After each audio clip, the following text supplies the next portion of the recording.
adalah dewa maut kocar kacir padha mlayu tunggang langgang. Dewa kuwi ana pangapesane. Dewa kena lara ora kena pati. Yo. Aku ora bakal kewan. Tak cidra banyu panguripan. Aja alok kelangan para dewa.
namas tunama sidhem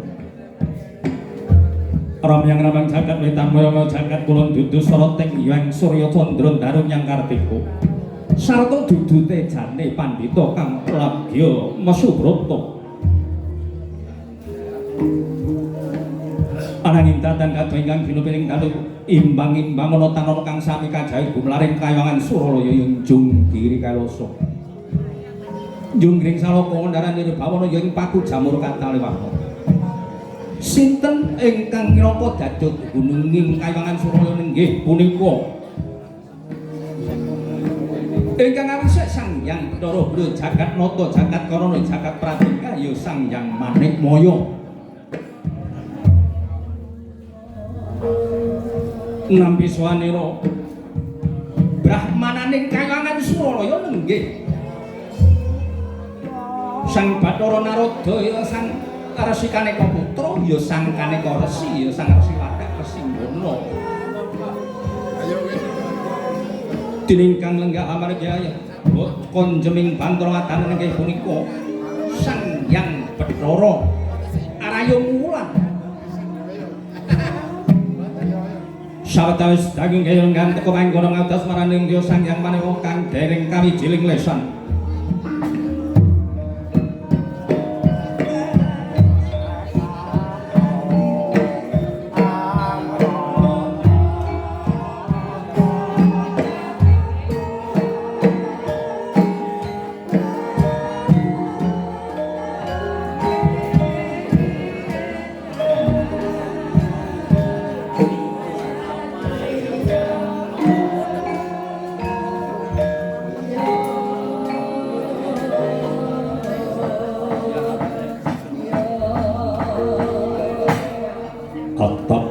sari tumonton resang dwija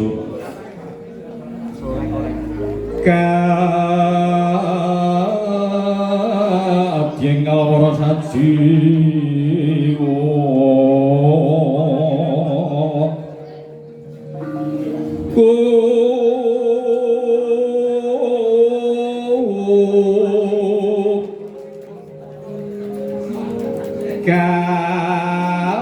kakasing jas dahat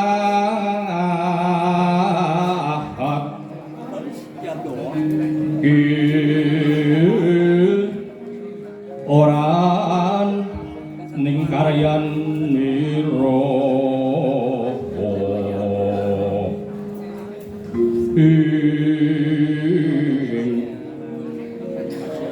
samyomyak rengganing Prabata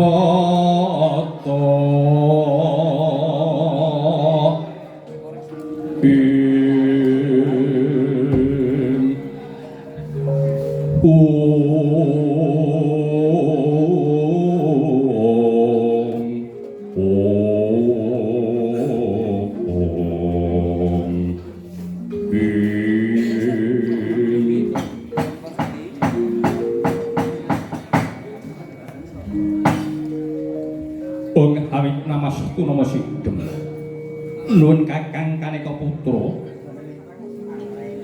ngaturaken pambagya palakrami mawan tuwantu kunjuk wonten ngersa paduka Kakang Resi Kaneka Putra prakenjong papat wong marudaya kali bengkong dibendung wong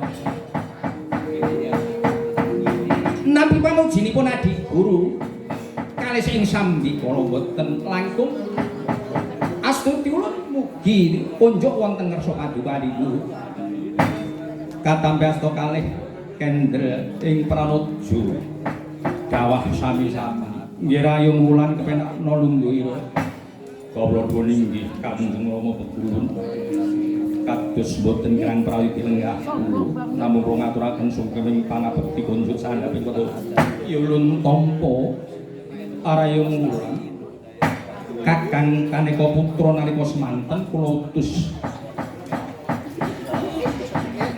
ngawat-awati para Jawata anggenipun gempur gunung Manikmaya kadiparan Kakang pawaratanipun. Nggih.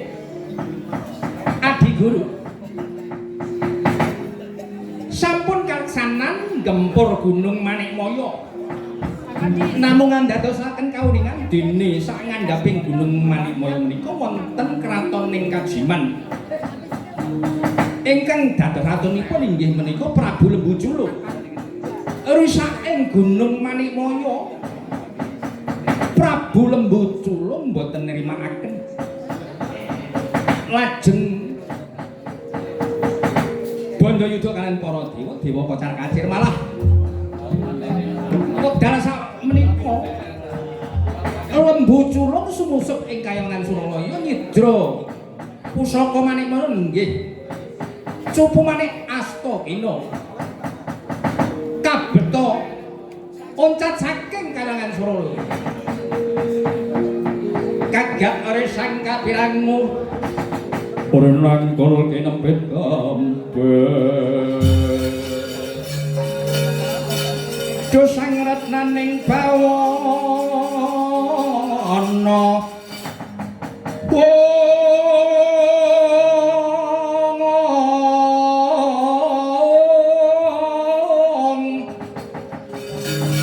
ya kitu kang walang ati ya kitu kang ngenasing jas ya kitu kang kudu garing ngawit namastra sidhem Kakang Pukulun Bathara Narada kula mboten narimakaken awit cupu manik asta gila menika pusanipun kayuwangan sinten ingkang sampun prateng prara dipun siram mestinipun saged walu temah jati jajai pahan mulya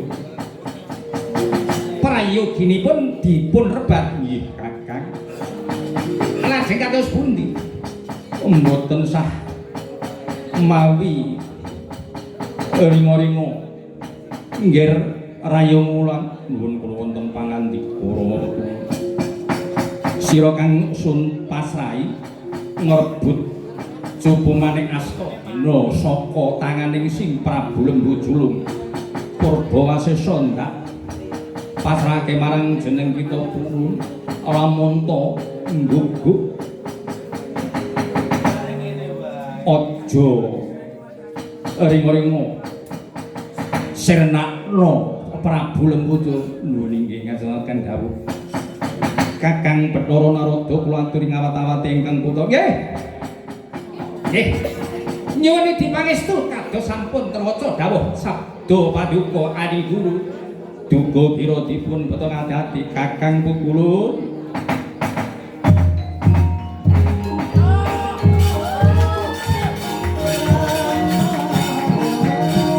lan indra mangung kong kaduan rimang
Sang saya dalu hararasa biur kang lintang kumedhap dudu sonya tengah wengi lumrang kandaning puspita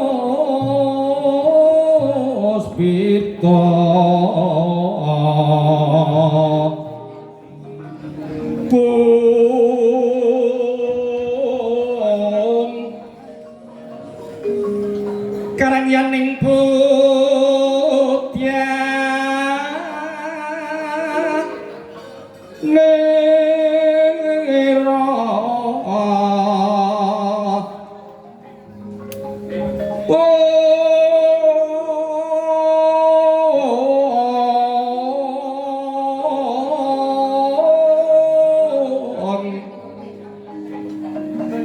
sang dwija wara hambrengen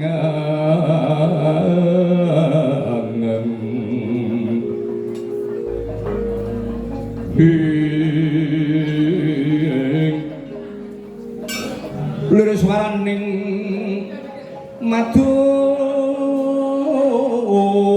bronto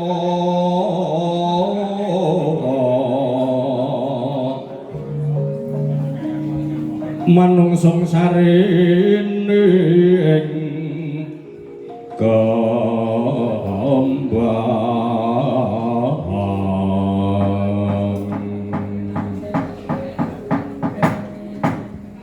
nalika semana wancining Madyaratri sidhem permanemtan ana sabawaning walangan isih dupiwus dumugining Madyari dasari mung sakatiga surya ingkang manjer ing satenging jagat sinaput klebu sarta bleduk mangampang-ampang ngendhalu pindha antara Srangyang Pradangga Pati pratandha punika lamun to wancine wis ngancik gara-gara weka bumi trisawah trigunung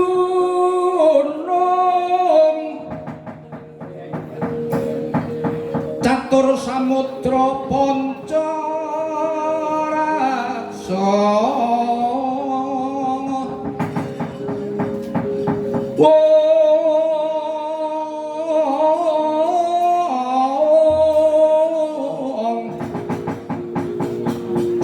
panggonaning sabda pandhita asta gegana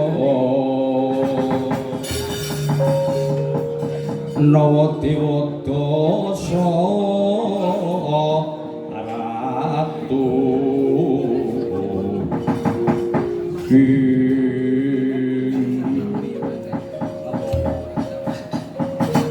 goro mijilira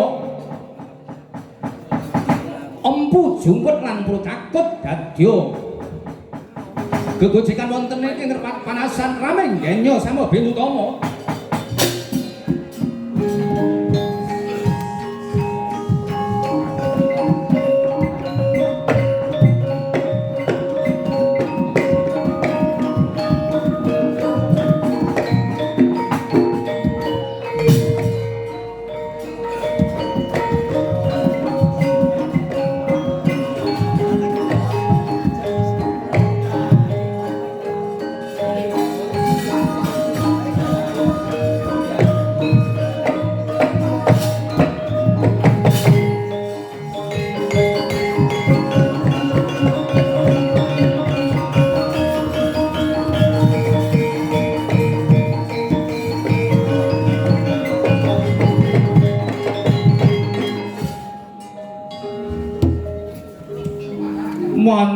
mantar cilik sing nunggang blendra linggih liya ngantos ati maceng grenteng tengah grembak ana bak mandeg ngepake isi babi ambune rapati wangi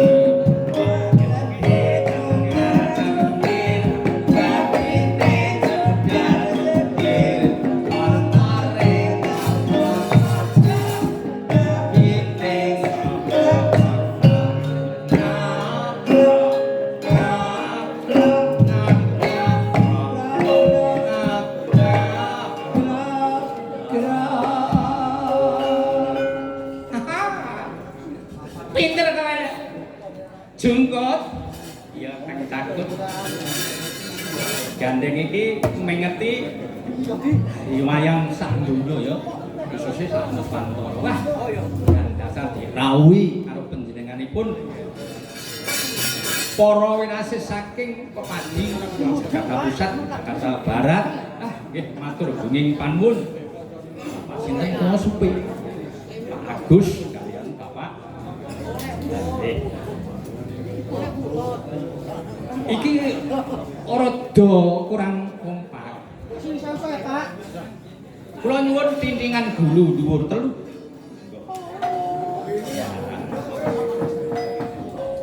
Lunging kadung rumambak wit krambil gading.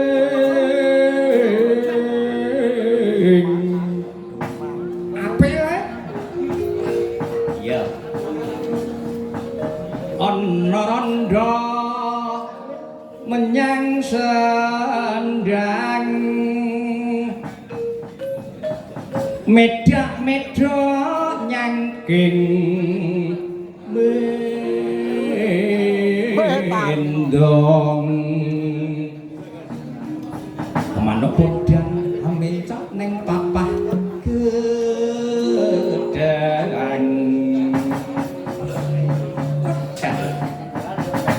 nujuki wahing kemundung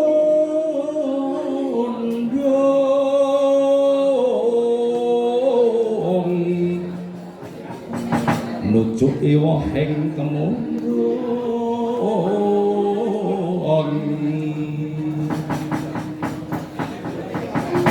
Kyai Dudung Mbah Gadung kepleset kecemplung gadung yang biang nyarak momangan biang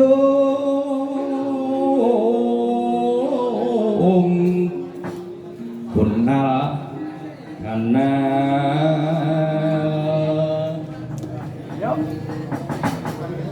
Pak aku gemang di pondong sing klambi abang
lega rasane atiku Kang Cakut.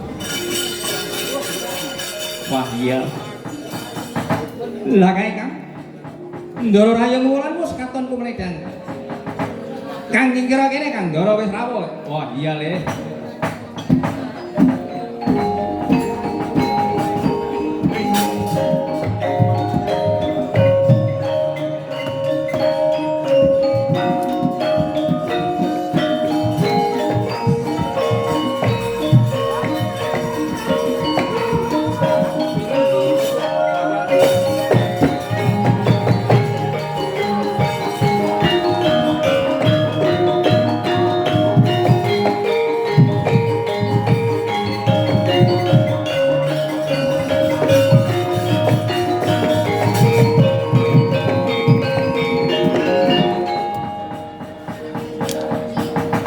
Sampun rawuh Den. Iya Kakang. Kakang Jungkut lan Kakang Cakut. Kados pun. Oh iya iya. Aku Prabu Dinawan ngerbut jupumane Astagina. Prayogine monggo dipun rebak. Iya, tak rebute mundhak kaduan playune Prabu Lembu Julung. Monggo den kok atos-atos.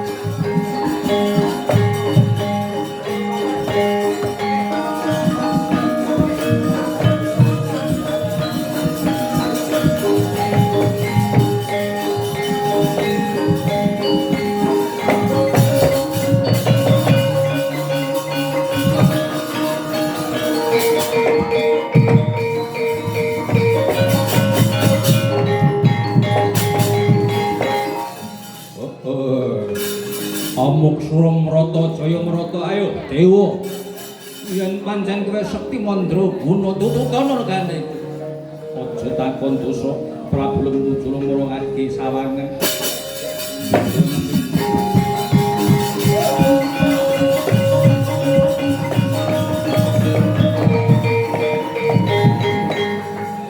Wah, kalah jebul ana dewa bagus nututi kang dadi laku.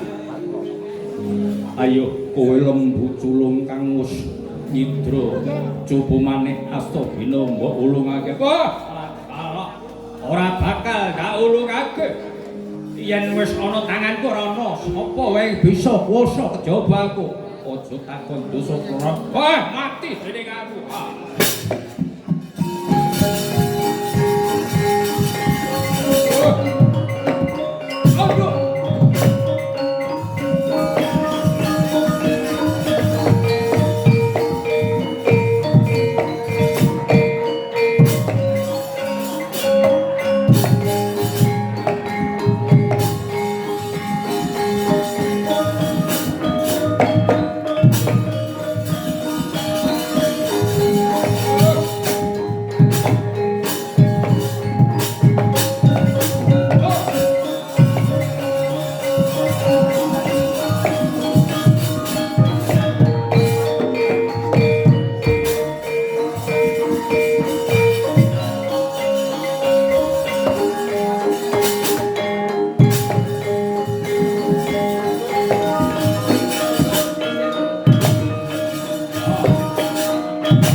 Wah, makanya kok adikku subusul. Ana apa, Dik?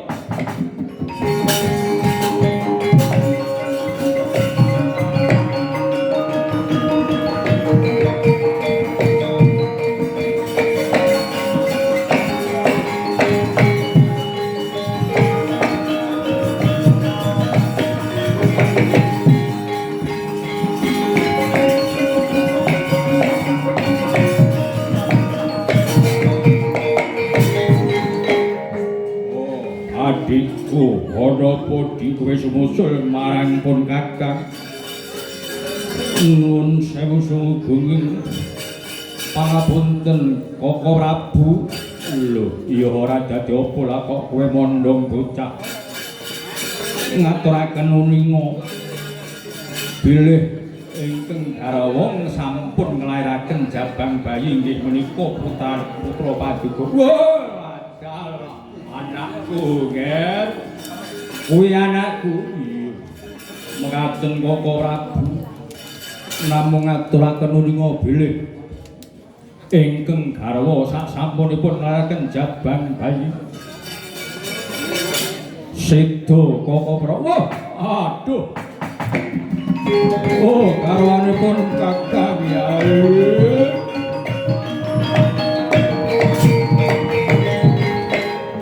Oh, adalah. Lah kok nglarake Jabang Bayi nganti tukmaning padi. Mongko pun Kakang iki lagi wae mentas Bandayuda karo Dewa. Kyai tunggunen sawetara iki aku dinujung dening Bathara Rayong lan inggih Prabu. Ayo Prabu Lembu Julung aja mlayu. Di tunggunen di sawetara.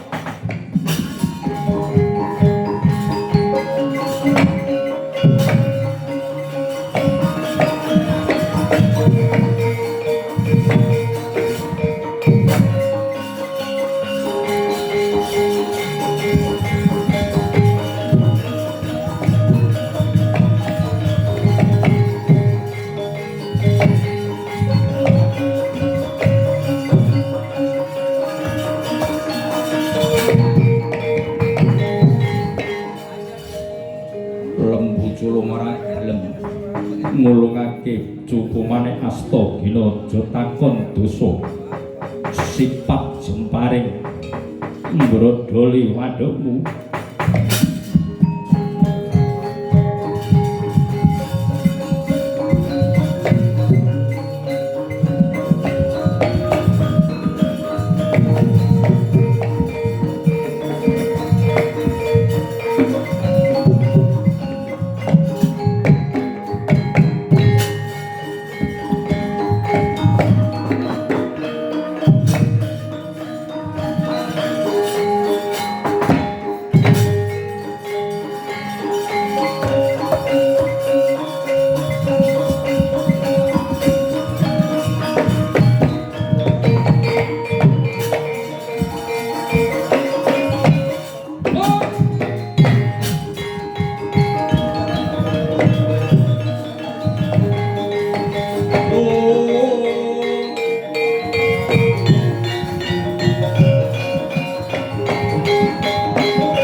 Dede Kala Raja Mas Patik Rada Jewagi.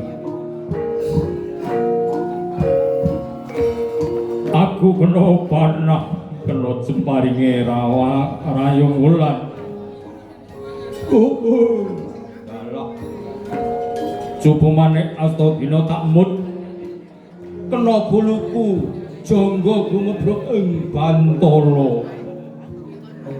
Mustakaku ketap-ketap ening antariksa. Oh, adikku Dik. Nggih. Gembung tanpa sirah. Mrene ana Nyai.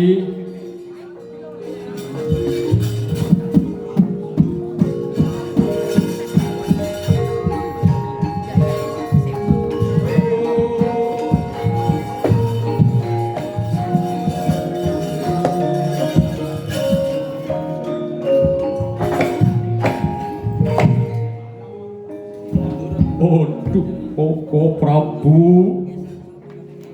paduka kantun mustaka kados pundi kok adikku adikku pun kakang iki mau ngemut coba maneh asta guna Yayi aku dilemparing dening Rayong Wulan.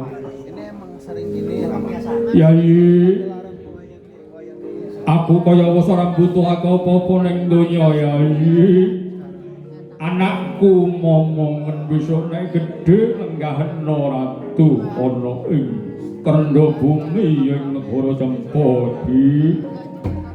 Saiki kula wenan Yayi pun kakang urip ana ing angkasa nemeng wae. Aku titip tak wenehi jeneng anakku ya kuwi Jaka Sora. Koko Prabu Nagan kula nggih badhe paring nama Nila Deksaka. Yo, Yayi wis momongen Yayi pun Kakang urip ing antariksa. Monggo sowan-sowangan Koko Prabu.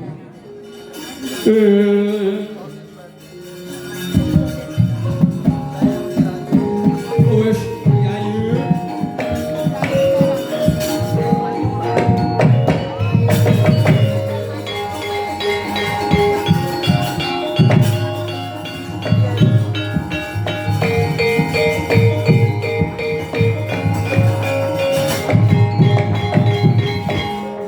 Maharahina semu pangiwang Haranaka adinetraning hanggarapuh sabdaning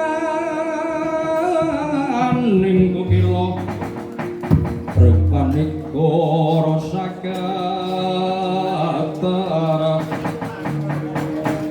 kinedungan ingkung lerewe sing pinepanca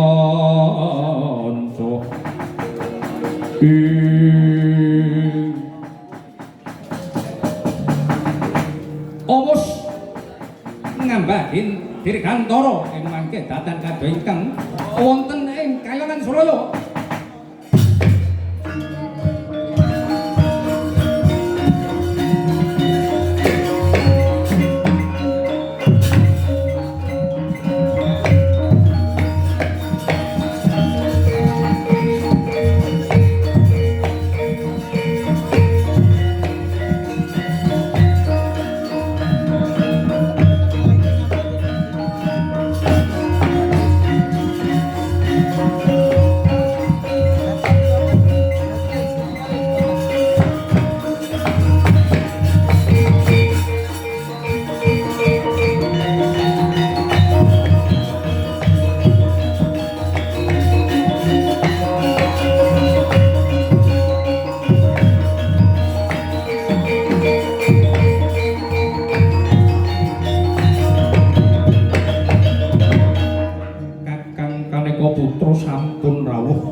Kados pundi Kakang Kaneka Putra anggenipun nebat cupu maneh asta. Wah, pragenjang pahlawan. Nggih, Adi Guru. Pangestu paduka sampun saged nebat cupu maneh asta dina. Sampun wangsul dhateng Kayangan Sura. Ngaturaken gunging panuwun Kakang Kaneka Putra. Nggih ulun ngaturake gunging panuwun jeneng kita iya nggih. Rayongan kasinggihan dawuh. Gandeng menika sampun wangsul ing Kayangan Suralaya kantun tata titi tentrem raharja. Mugi-mugi Kayangan Sura mboten wonten alsan setunggal menapa kantuna wilujeng nering sambikala hayu-hayu arahayu ingkang sami pinanggih hayu-hayu sagung para enggak